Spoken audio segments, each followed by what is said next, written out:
turma, vamos dar continuidade às nossas aulas. Que saudades! Espero que a pandemia acabe logo para que a gente possa nos ver pessoalmente. Enquanto isso, vamos continuar as nossas aulas virtuais, certo? Então, hoje nós vamos dar continuidade ao assunto sujeito. Nós vimos na aula passada o início do assunto, né? Primeira parte. Nós vimos o conceito de sujeito, núcleo, a ordem que ele aparece na oração e a classificação do sujeito. E agora, nessa aula, nós vamos dar continuidade a essa classificação. Só lembrando que sujeito é o termo da oração que indica o ser de que ou de quem se fala algo.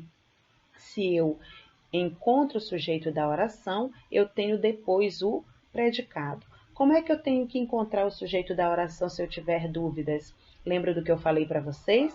Façam a pergunta antes do verbo, que ele te dirá quem é o sujeito da oração, certo? Por exemplo, os professores estavam preocupados com a evasão. Quem é o sujeito da oração? Os professores, pois eles foi que praticaram a ação. E quem é o predicado? Estavam preocupados com a evasão.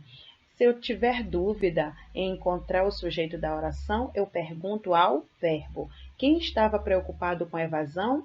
Os professores. E aí eu pergunto, qual o núcleo deste sujeito? Núcleo é justamente a parte principal de que se fala algo. De quem que realmente eu estou falando na oração? Professores. Então, professores é o núcleo do sujeito. Esse sujeito aparece na ordem direta, pois apareceu no início da oração. Lembram disso? Ordem direta e ordem inversa?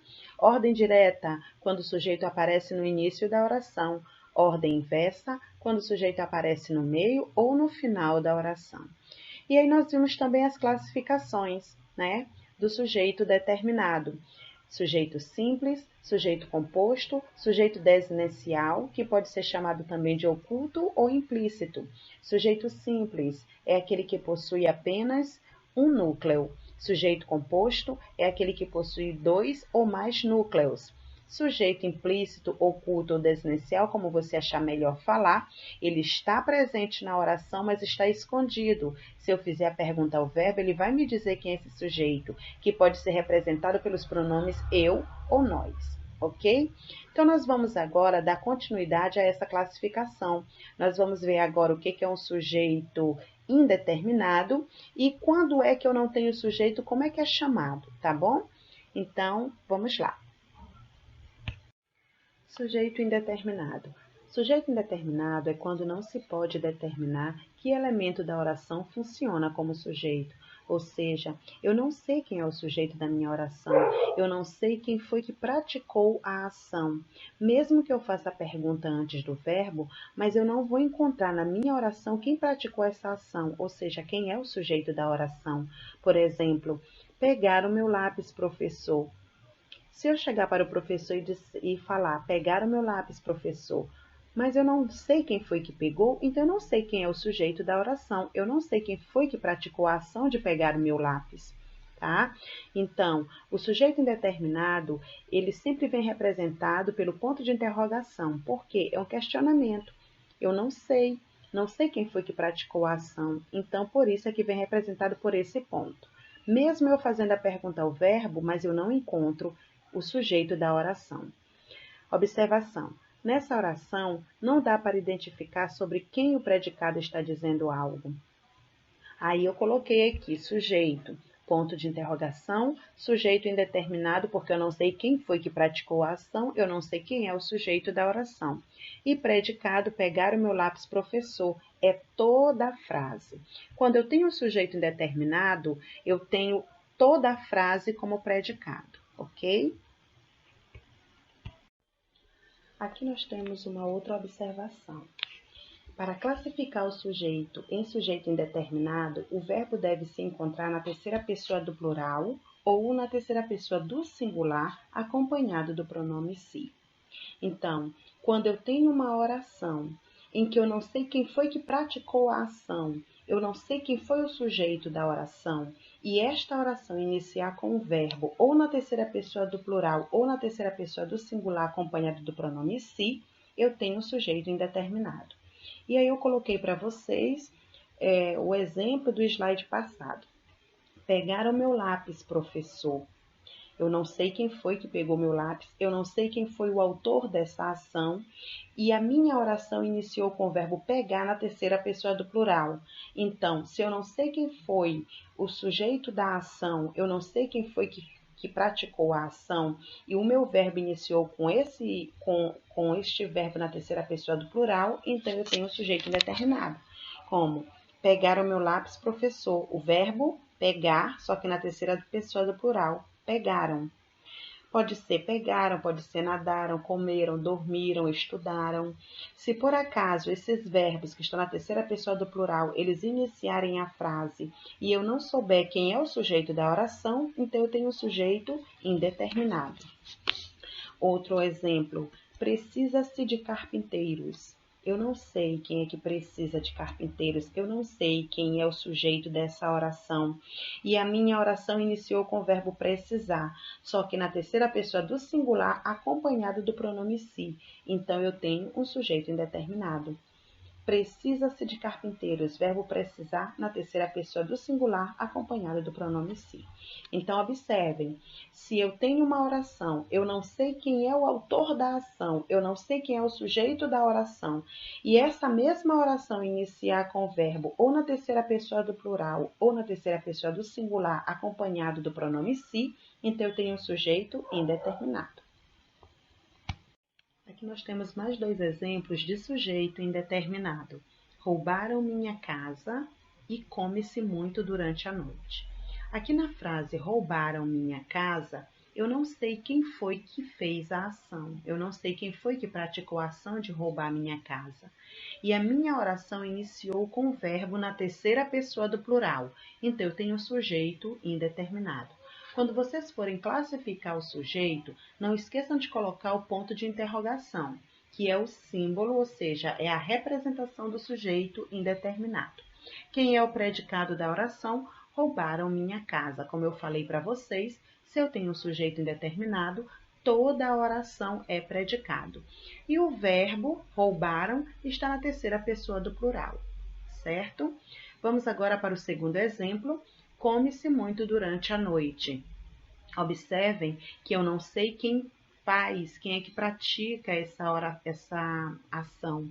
Eu não sei quem é que come muito durante a noite. Então, como eu não sei identificar quem é o sujeito da oração, eu tenho um sujeito indeterminado. E aí o sujeito indeterminado veio representado pelo ponto de interrogação e iniciou a frase com o verbo comer na terceira pessoa do singular, acompanhado do pronome se. Então, come-se muito durante a noite é o predicado. E qual é o sujeito? Não sei. Então, é um sujeito indeterminado. Então, eu acho que vocês compreenderam o que é uma oração com sujeito indeterminado. Eu só tenho uma oração com sujeito indeterminado quando eu não sei encontrar o sujeito da oração. Quando eu não sei determinar que elemento da oração é o sujeito. Se eu não sei qual é o sujeito da oração, então eu tenho um sujeito indeterminado. Só lembrando que o sujeito indeterminado ele vem representado pela pontuação, ponto de interrogação. E ele sempre inicia com verbos na terceira pessoa do plural ou na terceira pessoa do singular, acompanhado do pronome se. Por exemplo, exemplos de verbos na terceira pessoa do plural. Pegaram, estudaram, dormiram, comeram, nadaram. Exemplo de verbos na terceira pessoa do singular acompanhados do pronome se. Estuda-se, come-se, dorme-se, brinca-se e assim por diante. Então, se a minha oração iniciou com esses dois tipos de verbos, então eu tenho um sujeito indeterminado. E agora nós vamos ver quando é que nós não encontramos o sujeito, quando não tem o sujeito na oração, né? Pois existem orações que não possuem sujeito, que são chamadas de oração sem sujeito. Apesar de o sujeito ser um termo essencial, há orações constituídas apenas de predicado, ou seja, não possui sujeito, ou seja, é aquela oração que não tem sujeito de maneira nenhuma. Tá? Então, nós podemos falar que temos orações sem sujeito quando as mesmas iniciarem com alguns verbos que vocês irão ver agora. Quando é que eu posso dizer que eu tenho uma oração sem sujeito? Quando a minha oração iniciar com o verbo haver, mas com o significado de existir, acontecer, realizar-se e fazer. Não esqueçam, eu só tenho uma oração sem sujeito quando a minha oração iniciar com o verbo haver nesses sentidos, nesses significados de existir, acontecer, realizar-se e fazer. Por exemplo, há muitos sonegadores ainda impunes. Observem que a minha oração iniciou com o verbo haver, que é há. Só que este há, ele tem o significado de existir. Existem muitos sonegadores ainda impunes. Então, eu tenho o verbo haver com o sentido de existir. Se eu tenho o início da minha oração com o verbo haver com o sentido de existir, eu tenho uma oração sem sujeito.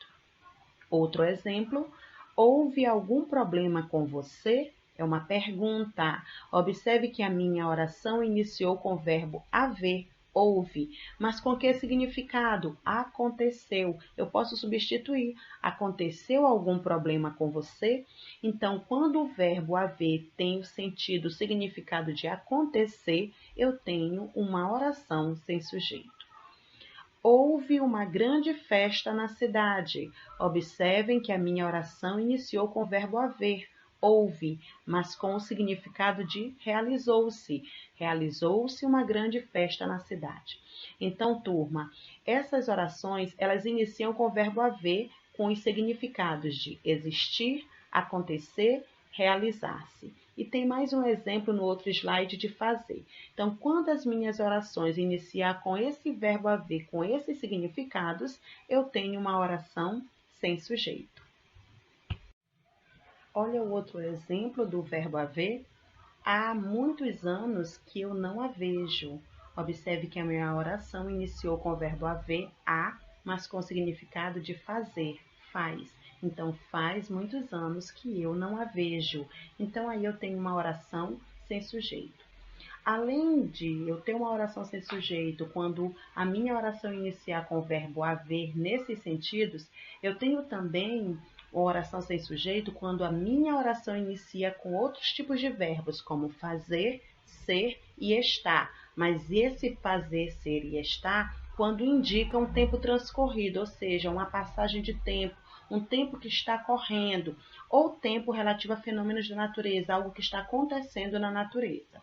Vocês vão entender melhor já já nos exemplos. Pronto, aqui temos alguns exemplos de oração sem sujeito com os verbos fazer, ser e estar. Faz dias que o carteiro não aparece. Quando eu digo faz dias que o carteiro não aparece, é um tempo que correu, é um tempo que está correndo. Então, aí eu tenho uma oração sem sujeito. Observe que a minha oração iniciou com o verbo fazer, faz. Era cedo quando ele chegou. Observe que a minha oração iniciou com o verbo ser. Era é do verbo ser. E observe também que está acontecendo como um tempo transcorrido. Cedo, cedo pode ser da manhã. Então, era cedo quando ele chegou. Aí é um tempo transcorrido. Estava um dia chuvoso. Observe que a minha oração iniciou com o verbo estar. Só que no sentido de fenômeno da natureza. O que está acontecendo na natureza? Estava um dia chuvoso. Olha a chuva aí, que indica fenômeno da natureza. Então, quando as minhas orações iniciar com o verbo fazer, ser e estar, mas com o sentido de um tempo transcorrido ou relacionado a fenômenos da natureza, eu tenho uma oração sem sujeito. Nós já vimos duas formas de oração sem sujeito. E nós vamos ver a última. Quando é que eu tenho uma oração sem sujeito? Quando a minha oração iniciar com verbos que exprimem fenômenos da natureza, como nevar, chover, ventar, gear, trovejar, relampejar, anoitecer, amanhecer e assim por diante. Esses verbos são verbos que indicam fenômenos da natureza, o que está acontecendo na natureza. Então, se a minha oração iniciar com um desses verbos, eu tenho uma oração sem sujeito. Choveu muito ontem. Observem que nesse primeiro exemplo, iniciou com o verbo que indica fenômeno da natureza, choveu. Anoiteceu devagar. Observe que nessa oração iniciou então com o verbo anoitecer, é um fenômeno da natureza. Nevou no Paraná. Observe que nessa oração, a minha oração iniciou com o verbo nevar, que indica fenômenos da natureza. Então, quando as minhas orações iniciarem com verbos que exprimem fenômenos da natureza, eu tenho uma oração sem sujeito. Aqui eu tenho mais uma observação para vocês sobre oração sem sujeito. Esses verbos das orações sem sujeito chamam-se de verbos impessoais, ou seja, não tem uma pessoa específica, um sujeito da oração, uma pessoa que é responsável pela ação. Como eu não tenho um sujeito, eu tenho uma impessoalidade aí, então eu tenho uma oração sem sujeito. Esses verbos, eles são geralmente usados na terceira pessoa do singular e, se acompanhado de verbos auxiliares, transmitem a eles sua impessoalidade. Foi o que eu falei. Impessoalidade é aquela que não existe uma pessoa específica, um sujeito específico responsável pela ação. Por isso o nome oração sem sujeito. E eu coloquei 2 exemplos.